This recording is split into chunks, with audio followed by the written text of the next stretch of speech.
Alright, coming back at you with another lesson, a quick edifying lesson, giving all praises, glories, and honors unto Yahweh Bashim Yahweh Shai, double honors to the elders of the Church of Great Millstone, and shalom to you sincere brothers that's feeding the sheep and warning the people of the times that we're living in.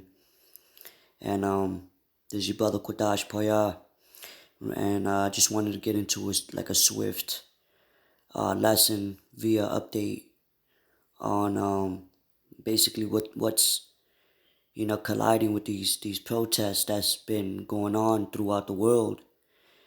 And it's scriptural, it's prophetic, right?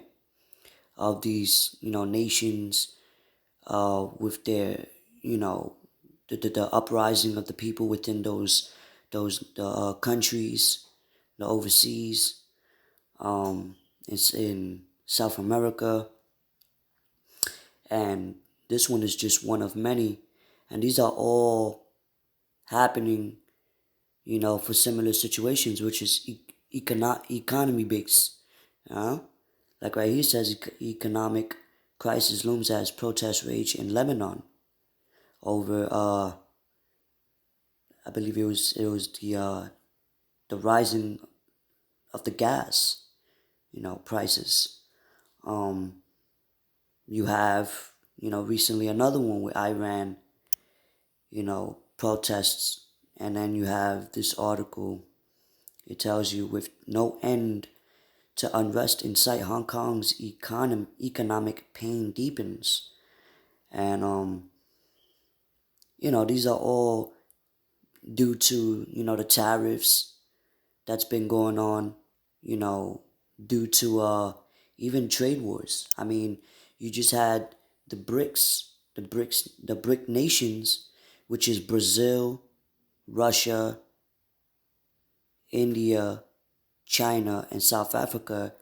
They had a summit to basically go and have their own basically payment system, to do away with the way of the West, which is America, Babylon, and a lot of American allies is leaving, you know, doing trades and deals with these other countries, right? And the scriptures speak about that, how these other countries is gonna, depart from the whore Babylon that had all the kings that lived deliciously with her, right? They're rising up now, and I'm gonna get a scripture, and a lot of this also I feel is planned.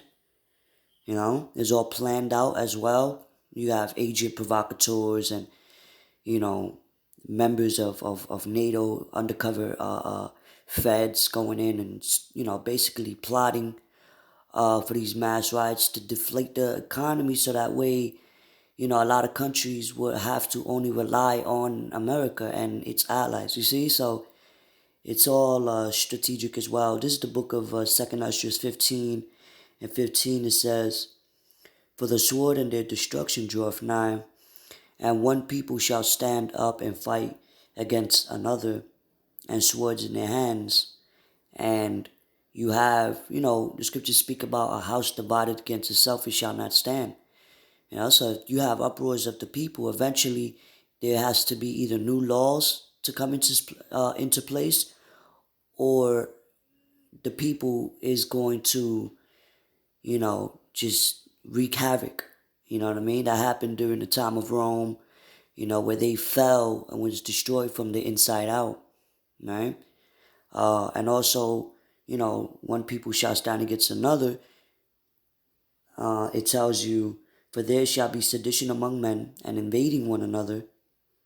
They shall not regard their kings nor the princes, and the course of their actions shall stand in their power." So basically, you know, it's all because of finances. People losing jobs, people can't get money out of banks, things of that nature, and it's causing uproars and sedition among men, right? Also, you're gonna have race riots going on. Um, you know, just just a bunch of things going on, man. You know, and it's definitely, you know, prophecy, something to look at, especially the way the economy's been going on, and these trade wars going on, and where America, Russia, Israel, Iran, you know, they all have this oil thing going on with the pipelines. And um, yeah, I mean, you know, just watch the news. This is what the scriptures spoke about shall happen in the last days, the beginning of sorrows. You know, wars of rumors of wars.